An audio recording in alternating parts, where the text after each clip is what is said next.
ધોરણ 11 ની અંદર ચેપ્ટર નંબર 1 માં વિદ્યાર્થીઓને સૌથી વધારે સીમિત પ્રક્રિયક એક ટોપિકને સમજવામાં સૌથી વધારે કન્ફ્યુઝન ઊભી થતી હોય છે। ચલો આજે આ પ્રોબ્લેમને આપણે સોલ્વ કરી દઈએ।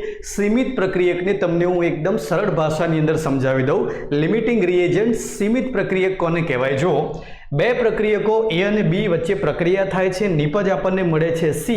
હવે માનો કે મેં A જે છે એને વધારે પ્રમાણમાં લીધો છે, B ને મેં ઓછા પ્રમાણમાં લીધો છે, તો જ્યારે A અને B વચ્ચે પ્રક્રિયા થશે ત્યારે B જે છે ઓછો હોવાના કારણે જલ્દીથી સમાપ્ત થઈ જશે, અને સમાપ્ત થઈ જશે એટલે પછી A પાસે પ્રક્રિયા કરવા માટે કોઈ બીજો પ્રક્રિયક બાકી રહેશે નહીં, એટલે પ્રક્રિયા ત્યાં જ અટકી જશે।